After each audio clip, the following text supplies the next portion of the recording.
हाँ तो प्यारे बच्चों, जैसे कि मैंने पोस्ट डाली थी कि आपकी जितनी भी क्वेरी है कि आप 12वीं के बाद आपको क्या करना है, आपका कोई क्वेश्चन है करियर से रिलेटेड, एजुकेशन से रिलेटेड, तो आप डालिए, मैं एक वीडियो बनाऊंगा। तो आज की वीडियो पूरी इसी क्वेरी को लेकर है। तो सबसे पहले बहुत ज़्यादा क्वेश्चन लॉकडाउन से रिलेटेड थे कि लॉकडाउन में हम जो तैयारी कर रहे हैं नीट की, ICAR exam, JEE Main, nursing, इनसे रिलेटेड थी। तो मैंने सबका क्वेश्चन का आंसर एक में ही दूंगा। ये थे रीचा हल्द्वानी से, विजय बहादुर झांसी से, राजेश काम्बोज विजयवाड़ा से, मोहित त्रिपाठी जमशेदपुर से, वैष्णवी अंबिकापुर से। इन सब के क्वेश्चन की बात है। अब देखो बच्चों, अभी आपके एग्ज़ाम की तैयारी कर रहे थे आप, तो लॉकडाउन आ गया, आपके एग्ज़ाम पीछे शिफ्ट हो गए। तो ये कुछ ऐसा था जैसे एक 400 मीटर की रेस है, दौड़ते दौड़ते पता लगा कि ये 400 नहीं 600 दौड़ना है। तो इससे कोई ख़ास फ़र्क नहीं पड़ता। अगर आप अच्छे से तैयारी कर रहे हो, अच्छे से पढ़ रहे हो, तो कुछ भी गलत नहीं होगा। और इससे कुछ प्लस पॉइंट मिल सकते हैं कि अगर आप अच्छे से, आपके कुछ टॉपिक छूटे हुए थे, जैसे जो 12वीं के साथ तैयारी कर रहे थे तो बोर्ड पे फोकस कर रहे थे, उन्हें कम टाइम मिलता, अब अच्छा टाइम मिलेगा आपको। तो जो चैप्टर आपके नहीं थे, जो प्रैक्टिस में नहीं थे, उन पर अच्छे से प्रैक्टिस कर लो। तो उसे आप पॉजिटिव वे में लेकर चलिए। दूसरा क्वेश्चन है कि क्या KVPY को आफ्टर 12 दिया जा सकता है? ये उत्कर्ष है भटिंडा से। हाँ, दिया जा सकता है, लेकिन BSc अगर आप कर रहे हैं तभी दे सकते हैं। BTech और टेक्निकल अगर आप कोर्स कर रहे हैं तब आप KVPY के एग्ज़ाम को नहीं दे सकते। हायर एजुकेशन के लिए एजुकेशन लोन लेना सही है? ये अंकित दैया है। तो भाई ये मैं बहुत अच्छा क्वेश्चन पूछा आपने। हायर एजुकेशन के लिए आप लोन हमेशा ले सकते हैं। लोग लोन लेकर घूमने जाते हैं, छुट्टियां मनाते हैं, EMI बनवाते हैं, बाहर रेस्टोरेंट वगैरह में भी। अगर आप एजुकेशन लोन लेके पढ़ाई कर सकते हैं तो वो ज़्यादा बेटर है। तो अगर आपकी फाइनेंशियल कंडीशन सही नहीं है तो लोन आपके लिए वरदान है। बेहिचक लीजिए और पढ़ाई पूरी करिए। ठीक है। विच stream should opt for BTech in which I will get more money? तो एक बड़ा अजीब सा क्वेश्चन होता है। दिव्यांश कोटा से है ये। देखिए बच्चों, आपको अपना इंटरेस्ट देखना है कि आप कंप्यूटर साइंस में ज़्यादा इंटरेस्ट है, मैकेनिक्स में ज़्यादा इंटरेस्ट है, केमिकल इंजीनियरिंग में ज़्यादा इंटरेस्ट है। उस हिसाब से चूज़ करिए ब्रांच को और उसके लिए थोड़ा वर्क करिए। गूगल पे जाइए, बहुत सारे लोगों से मिलिए जो उस फील्ड के हैं। तो बिना इंटरेस्ट के आप कोई ब्रांच ले लेंगे तो बड़ा मुश्किल हो जाएगा, केवल पैसा नहीं देखेंगे। फॉर एग्जांपल, आपने कोई ऐसी ब्रांच ले ली, जैसे कंप्यूटर साइंस में ज़्यादा पैसा है आजकल, तो अगर वो ले ली और आपका इंटरेस्ट नहीं है तो 1 साल 2 साल कमाओगे, उसके बाद उब जाओगे। तो उबने से अच्छा है कि ऐसी ब्रांच लें जिसमें आपका इंटरेस्ट हो और पैसा हर ब्रांच में है। फिर नया क्वेश्चन है, क्या BTech केवल PCM ही कर सकते हैं? शिवांगी शिमला।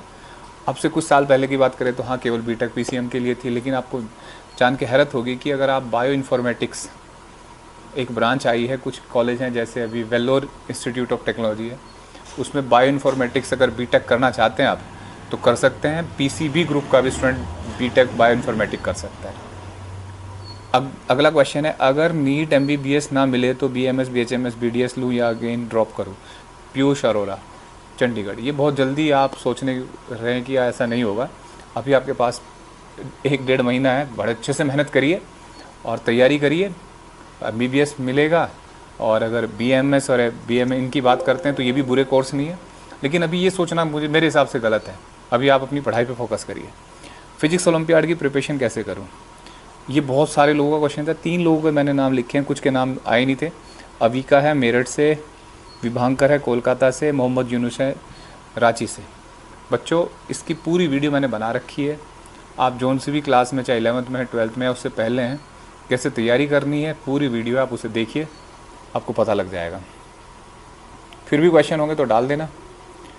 अब सुदीप फ्रॉम अंसोल, वेस्ट बंगाल, इनका क्वेश्चन है, what is the scenario of job after 10 to 30 years, artificial intelligence diminishing jobs, then how we can make right decision to select career option?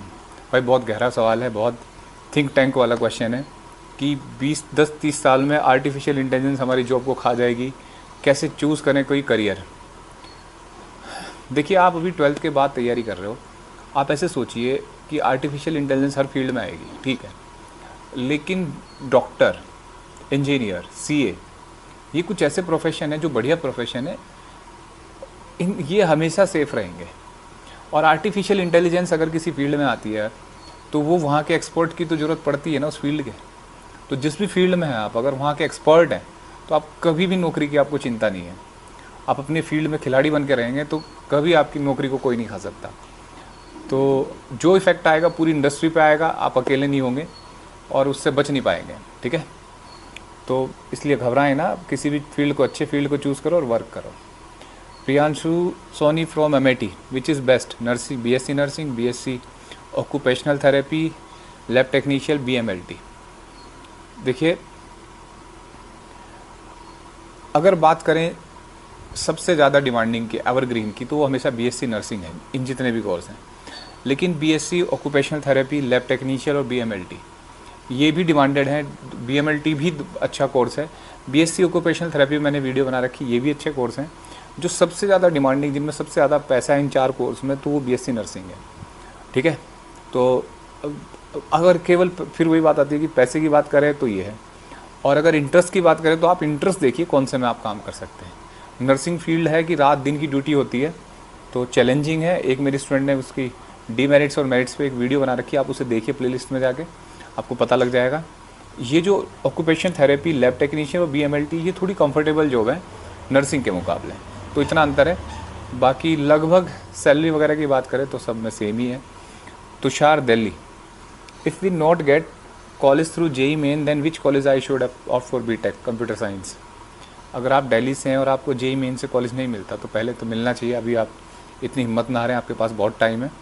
दूसरा, फिर उसके बाद जेई के मेन के थ्रू नहीं मिलता तो आपको आईपी भी है, दिल्ली में आईपी के कॉलेज भी होंगे, उसमें अगर फिर भी नहीं मिलता, भगवान ना करे, तो 2-4 कॉलेज अच्छे हैं, जैसे महाराज अग्रसेन और सूरजमल, ये कुछ प्राइवेट कॉलेज हैं जो प्राइवेट कॉलेजों में अच्छे हैं, तो आप इसमें जा सकते हैं। कंप्यूटर साइंस ठीक है, इनकी ठीक ठाक है, बहुत अच्छी नहीं है। हाँ, इधर नोएडा में अमेठी यूनिवर्सिटी है, उसकी कंप्यूटर साइंस भी ठीक है। तो मैं तो नहीं कहूँगा कि आप इन प्राइवेट कॉलेज में पैसा बर्बाद करें, इससे अच्छा है कि आप तैयारी करो, भी आपके पास टाइम है यार। आदित्य, ये ओशन इंजीनियरिंग के बारे में जानना चाहते हैं, स्कोप के और गुड कॉलेज इन इंडिया। तो अगर ओशन इंजीनियरिंग है कि इंजीनियरिंग ओशन से रिलेटेड, वहाँ के इंफ्रास्ट्रक्चर, उसमें जितने भी सर्वे होते हैं, जो डिवाइस बनाए जाते हैं, मटेरियल उसमें कौन सा चूज़ किया जाए कोरोजन से बचने के लिए, तो ये सब ब्रांच है। ये ब्रांच का स्कोप अभी इंडिया में उतना बेहतर नहीं है। और अगर बेस्ट कॉलेज की बात करें तो आईआईटी खड़गपुर में है ये ब्रांच।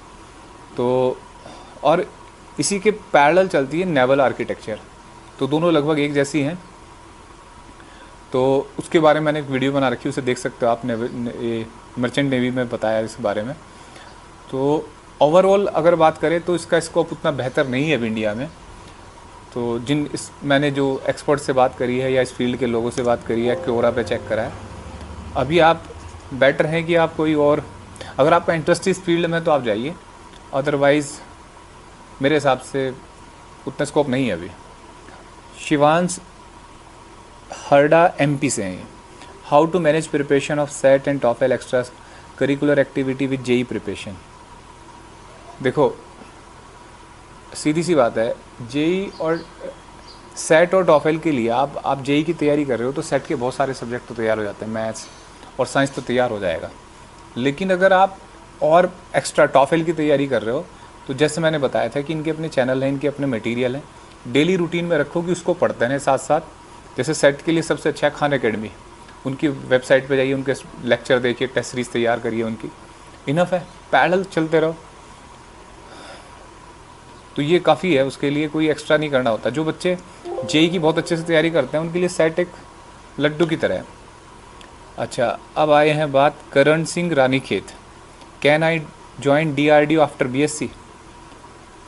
तो डीआरडीओ में आफ्टर बीएससी, अच्छा इसी से रिलेटेड एक और क्वेश्चन है, उनका नाम इसमें नहीं आ रहा है, उनका एक क्वेश्चन था एक स्टूडेंट का, सॉरी बेटा अगर मैं आपका नाम नहीं बता पा रहा हूँ। उनका क्वेश्चन था कि आफ्टर 12th कितने ऑप्शन हैं हमारे पास जॉब के लिए, गवर्नमेंट जॉब के लिए, अगर डिफेंस को छोड़ दें और पुलिस को छोड़ दें। तो इन दोनों का एक ही आंसर है कि नहीं, ये डीआरडीओ आफ्टर बीएससी है, सॉरी। तो पहले उस क्वेश्चन का जवाब देता हूँ कि आपको एसएससी के थ्रू CHSL जो होता है हायर सेकेंडरी के बाद जो टेस्ट लिया जाता है, जिससे बोलते हैं कलर ग्रेड का जो एग्ज़ाम होता है, वो केवल आपके पास ऑप्शन होता है जिससे आप कलर ग्रेड में जा सकते हैं। वो स्टेट लेवल पे भी होता है, नेशनल लेवल पे भी होता है। अब बात करें डीआरडीओ की आफ्टर बीएससी, तो डीआरडीओ में आफ्टर बीएससी कोई खास पोस्ट नहीं मिलेगी आपको, कलर ग्रेड ही रहेंगे। अगर आपको डीआरडीओ में जाना है तो उसके लिए बेस्ट कोर्स करके जाइए, मास्टर डिग्री करके जाइए, बीटेक करके जाइए, तो आप रिसर्च फील्ड में जाएंगे या उसके टेक्निकल फील्ड में, अदरवाइज़ इसमें स्कोप नहीं है। ठीक है। और Ankush Kumar, Munger, Bihar, how to score 500+ in ICAR in 50 day preparation. भाई आप 50 दिन में कर रहे हैं और इन्होंने मैथ्स और फिजिक्स तैयार कर रखा है, तो 50 दिन काफ़ी सफिशिएंट होते हैं। आप daily 2 paper, previous year paper solve करिए, और जो जो आपके सब्जेक्ट में कमी है उसे पढ़िए। 10 से 12 घंटे डेली पढ़ेंगे तो 500+ सिक्योर आएगा। और बस बशर्ते आपके अंदर कॉन्फिडेंस होना चाहिए, कॉन्फिडेंस नहीं है तो ये कंपटीशन नहीं लड़े जाते। तो ये सारे क्वेश्चन थे। वीडियो बहुत बड़ी हो जाती, कुछ क्वेश्चन का जवाब मैं अगली वीडियो में दूंगा जो भी रह गए। तो तब तक थैंक यू, गुड लक।